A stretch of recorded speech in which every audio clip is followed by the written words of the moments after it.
جديد استهل الترجي الرياضي التونسي مشاركته في مرحلة مجموعات دوري أبطال أفريقيا بالفوز على ضيف فيتا كلوب الكونغولي ب3-1 ضمن منافسات المجموعات الثالثة.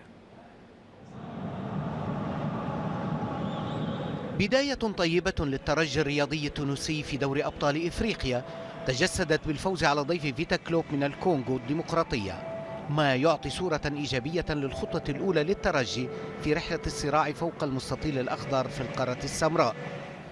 الفريق المضيف وقع بداية في سوء التغطية الدفاعية أمام الاندفاعات القوية ليزيد أتوبا المتوغل في الخط الخلفي للترجي، ليصيب شباك معز بن شريفية بالهدف الأول بعد مرور 10 دقائق على صفيرة البداية، والمشهد واضح أمام فوز البنزرتي. الترجي لم يرفع الراية البيضاء فاستمر بالضغط على الدفاع الكونغولي وحارس مرماه بونغامات، ضغط ولد هدفا عزيزا للترجي بعد هجوم منسق وتناقل للكرات لتعلن رأسية كوليبالي هدف التعديل في الدقيقة 20.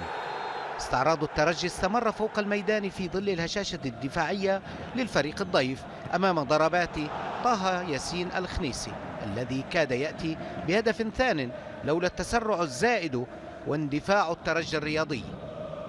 لحظات ويتحصل الخنيسي على ركلة جزاء في الدقيقة 26 يسجل منها اللاعب ذاته الهدف الثاني لفريقه وسط فرحة عارمة في الميدان وفوق المدرجات.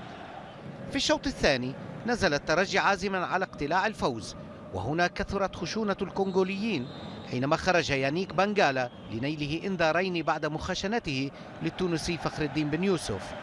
هذا الأخير صوب رأسية صدها القائم الأيمن لمرمى الضيوف في الدقيقة 59، وعاد القائم ذاته لينوب عن الحارس بونغامات في حرمان بن يوسف من هدف محقق. وقبل نهاية الوقت الأصلي للمباراة ب3 دقائق أضاف أنيس البدري الهدف الثالث للترجي في تلك المواجهة. كان معناتها كان بدينا المقابله معناتها على احسن وجه، حصلنا على الاقل ما يمكن في ال5 دقائق الاولانيين 3 فرص سنة حتى تجي. ذكرتني في مقابله حوريه كوركتي نفس الشيء، نفس السيناريو معناتها ضيعنا بعد قبلنا هدف التعادل. معناتها هذا هي معناتها المقابله، معناتها المفروض نكونوا اكثر حزم واكثر معناتها خاصه قدام المرمى. يلزمنا كما نقولها للاعبين نحطوا كره حتى ما نشوتوش.